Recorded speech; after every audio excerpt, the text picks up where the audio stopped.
What is up, guys? Stardom Newspaper back again, also known as the Black Gentleman. Listen, I'm just not waking up. For those in the know, I work third shift. And when I woke up, my girlfriend just came home and she brought in a package.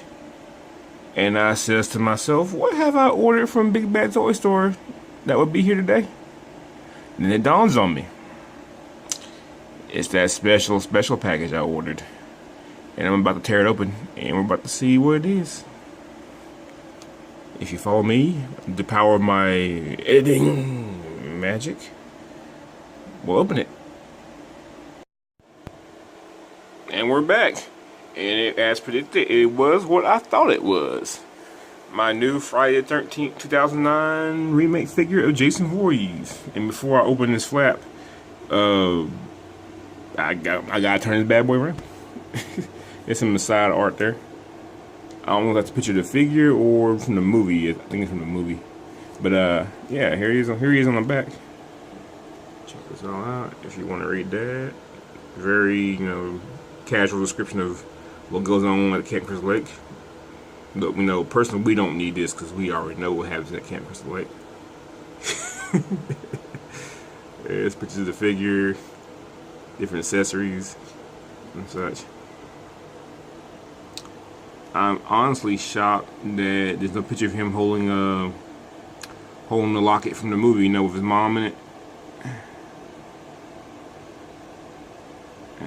And this is my first Neca horror figure. So plus this appearance is the Ultimate series. We can open it from the front, and it gives you this cool picture of the figure here, which looks really good. And it also gives you this inside here. Sorry for that glare. Let me try to angle it different. There we go, a little better. Yeah, you can kind of see how it looks inside. But I know in the movie it was a full-blown axe, but here it looks more like a hatchet. I know he threw it in one guy's back. But, 2 interchangeable heads, 1 bag head, which I might be displaying mine with the bag head. Actually, I just thought in the movie he's actually more intimidating with that bag head. Because I know the older movies in part 2, I call him more the hillbilly Jason. He wasn't that intimidating in that bag head, but this one was kind of scary actually. And different hand, screwdriver. I don't know what that is. I guess some type of a ice pick hammer thing. I don't know. Fire poker and his extra long machete. Because ever since Freddy vs. Jason, his machete has gotten bigger to almost sword level. In the remake, kept the same thing going. But yeah, I'm gonna go ahead and get him open and mess with him, and I'm gonna go ahead and tell you guys what I think of him. I'm sorry once I open this thing I don't have anything to compare it to, because I really don't. This is really my first Neca horror figure, so yeah, I'm gonna have to get more in the future. I will be comparing them to other figures, but today I can't really compare them to anything, so you have to forgive me. All right, let me get them open, and we'll be right back. And I'm back, and I haven't completely got a packaging. And I have to say, guys, I'm really foreign to this. I have messed with Transformers for so long that I forgot how to make a normal figure stand. Because I'm so used to full 360 waist and full ankle articulation and all that other stuff, man. I'm gonna have to relearn action figures a little bit here. But yeah, before we get to him himself, because I won't lie, because I had a bit of time trying to get him to stand up, but it's not the figure's fault. It's more or less mine, because I have to get used to how these things stand. But yeah, before we talk about him, let's get into his accessories. And he comes with the bag head here, which I'm actually glad he did. In that movie, it's actually one of my favorite looks for him. So yeah, it's got some really good detail there. And some of the wrinkling effects, and how you pull cloth over cloth over things. It looks really good, and they give it a nice. It couldn't come through that good on camera, but they're giving it a nice wash there for detail. It looks pretty good. And you got the one standalone eye, it gets good eye, and come with everybody's favorite, the machete. It looks really, really good. It has that silver kind of maybe a little bit gunmetal gray there. painted black handle, and it's probably a leather tar wrap on the handle and the grip. The blade itself is very malleable, bends pretty easily. Actually, mine has been more. That's just kind of a thing too with this figure too. I'm interested in a Freddy Krueger, but I've seen other reviewers where the claws are, like this malleable plastic and it's kind of bent a little bit. For me, I don't know why they make it bend, but I kind of rather it be a solid plastic because I rather stay straight forever. I guess you can bend it out, make it straight. Also, it comes with an extra hand. This is actually the hand that came on him originally. I took it off because this hand honestly is only good for holding one weapon, and that weapon I'm going to show you now. But the paint detail on here is really good. It looks like maybe he's been grabbing his hands in the dirt, probably foraging. This version of Jason is actually quite a hunter, and he probably based on that pop fill in the movie, he might be a bit of a gardener. So got a bit of a green thumb there. You know what I'm saying? Yeah. But yeah, a lot of detail in there, even the veins and stuff. It looks really good. And now we're going to more weapons. The one weapon that holds into that hand very well is this one right here, the fire poker. The other hand, not so much, but this hand holds the fire poker really well. And also, this is the only hand I think that actually holds the fire poker well. So yeah, that's a thing. Put that over here. Come with the hatchet. It too has a really nice detail. It has the gunmetal inside with a silver finish on the tips. Looks really good. The wood looks pretty much like wood. Got a little weathering on it. Not too much, just enough. Looks decent. Comes with also I once had some kind of an ice pick hammer thing. I'm not sure. Maybe like a mountain climbing hammer. I don't know. But yeah, it's something. And it's painted nice too. This actually looks fairly new. A lot of his weapons have a little bit of a wear on them. I've been used. This one looks like it's brand new. Came out of a package actually. So I guess whoever had this hammer in the movie, didn't get a chance to use it for its intended purposes. And the screwdriver from that one scene in the woodshed where the guy gets it through the chin. And it's got some real nice detail. Even tip, you can tell it's Phillips. So that's real nice. Got a little old smudge on the base there. Handle's painted green, real nice green. A little bit of a black smudge there. So you can tell it's been used. This is actually the most detailed weapon he has. I think it's more detailed than the machete. If you can guys believe that. Now, on to the figure himself. Like I said before, I had a hard time trying to get him to stand, and I found that I like to stand better on certain surfaces, and my table isn't exactly even. So, like I said before, don't hold it against the figure. It's mostly me because I gotta learn how to make him stand better. But so I'm probably gonna be holding most of this review. So you guys can forgive me for that. I'll get the light down a little bit. All right. Just my impressions of him. He is heavily detailed. A lot of paint work. I mean, seriously, the paint. Well, I mean, it's just great. Even the details on the coat. The coat has a bit of not leather, but what I call what's the word I'm looking for? I guess pleather or the faux leather. And I say that because of certain details. Like if you pull the coat back here, which is neat. You can kind of see details where it's kind of peeling off here, right there. And I've had a pleather coat in my time. I ain't always had no money. Had a cheaper coat, and I know how them damn things want to peel. And it gives that look to it, and looks good. I even see how they've dry brushed a little brown in there and get a little mud and dirt into it. Even on the sleeves here, the inside of the coat here. Let me get my finger in there and put the arm back. Inside the coat here. Oops, focus, damn you. Focus. There we go. You can see a little bit of mud inside there, dirt. I mean, this coat has a little bit of life. And there's more mud and dirt there. Even back here on the back again, it's just more the same. that is heavily detailed. I mean, this is some detail that I'm not really even used to on the figure. So that is awesome. I mean, except for getting in the brakes and the pleather, you know, a little bit of shine left on the sleeves. Looks good. Got a little nice zipper work here.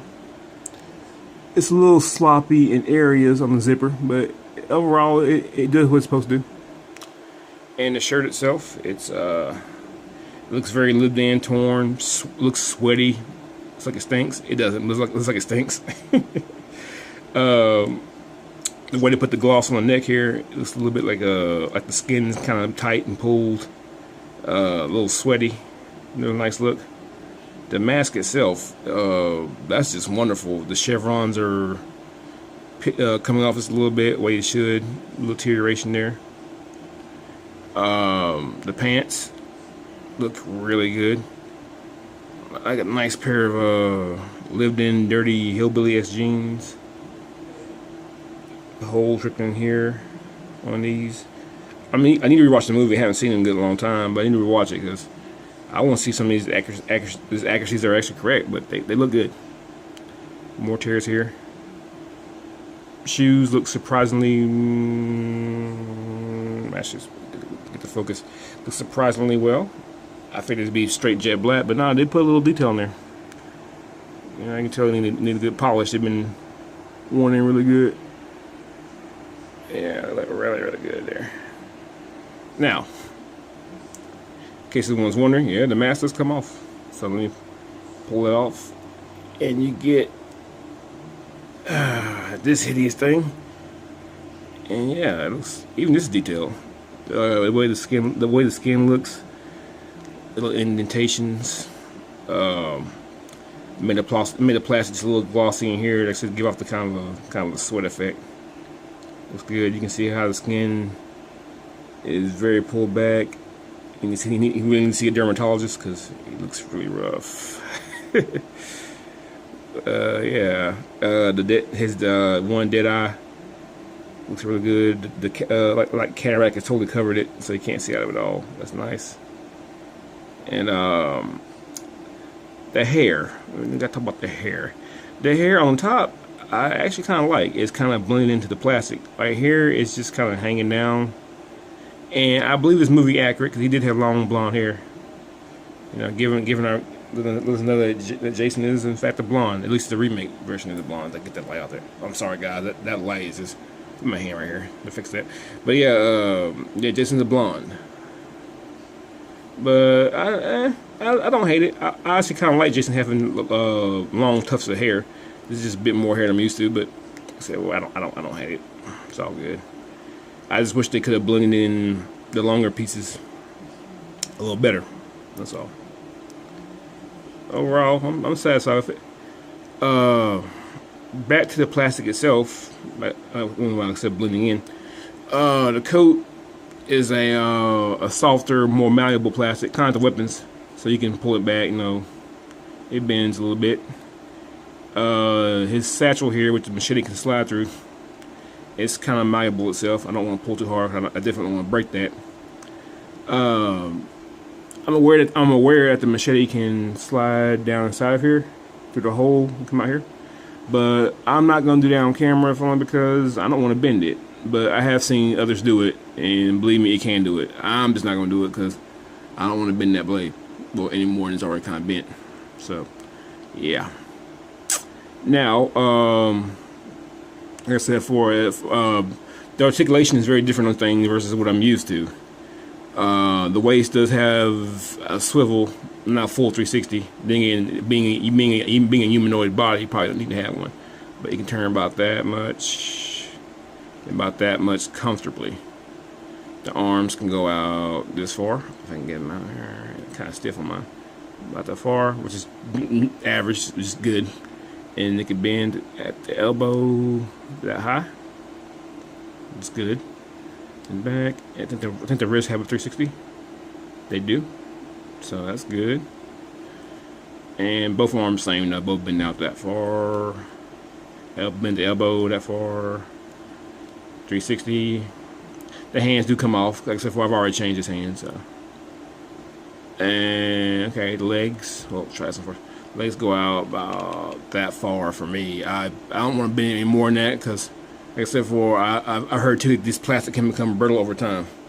So I don't want none of that. So because it's about that far. Legs go out about that far comfortably. And here at the knee, although it messes the sculpt up because you see what the rips are, you can spin that out that much and that much, and it has a bend at the knee, so I get that. And slight ankle articulation, not like deep, but you know, not transformer level, but good, good for a human or a semi-human, which Jason is. And you know, same on both sides, about that far, you know, that far. The coat gets in the way of a lot of things, but I'm actually found that too, because the coat's very cool. And bends area again. Alright, now as far as the head goes, you just let me get the hands down first.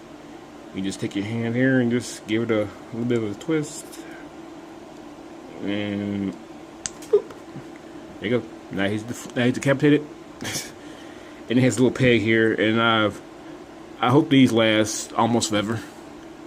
But yeah, you just take the head and you just screw it on there. See if I can get the hole in there right. You always gotta find the hole, guys. There we go. It's got twisted in there. Alright, there we go. So yeah, I know a lot of people probably wouldn't display them like this, but I'm pull that thing back there. I like the back head look. To me, in the movie, especially in the beginning, the way he was running and charging at people with the back head on, it actually made him a little bit more intimidating. So I might actually the back head on, at least for a little bit, especially in terms of, you know, on my shelf and whatnot. Yeah, that's that. And let's see, take the machete. Just before I got the machete hand on. Wait a minute, let me get it in there. Be patient with me, fellas. Be patient with me. I'll get it in there. There we go. I think that looks good. You know, get him a stool pose. You know, maybe bend that arm up, something like this. Okay, looking at you. Put that hand out. I kind of hate that this hand didn't come with. Well, this arm didn't come with a different hand. So you know, he could, like, you know, Kimbo dual wield, but I guess Jason doesn't really do that. So you know, I guess it's accurate. Jason's a one hand that weapon time man. So I can get him staying. Like I said before, I'm not accustomed to these type of figures. So like I said before, don't hold that against the figure. It's mostly me. And different. I learned that different surfaces he wants to stand better on than others. There we go. Got him going. Yeah, let me pull that back. Oh. I think that looks really, really good. I'm sorry for all that glare, y'all. I mean, I'm really sorry. It's the kid light on my camera, but I got a little bit of shaky cam going. Like I'm fighting a war now. I'm gonna get that shaky cam, you know, as you're running and fighting this. But yeah, I think that looks really, really good. And this is what I can look forward to in NECA's Ultimate Horror line. Count me in, man. I'm totally in. I'm gonna probably get to Michael Myers next and work my way back. You know, get Michael Myers, probably Pennywise. I'm definitely get other versions of Jason. Jason's like my #1 slasher of all time. It's #1, so I'm definitely gonna have to pick up him. I definitely want Jason Lives. But yeah, I hope you guys dig my first ever NECA review. I'm so sorry for that glare, guys. I'm so sorry for that glare. But yeah, it's my first ever NECA review.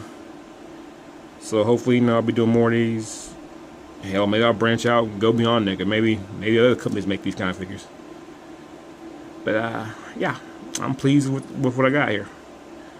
So I recommend this totally. Well, guys, it's time for me to be heading on out.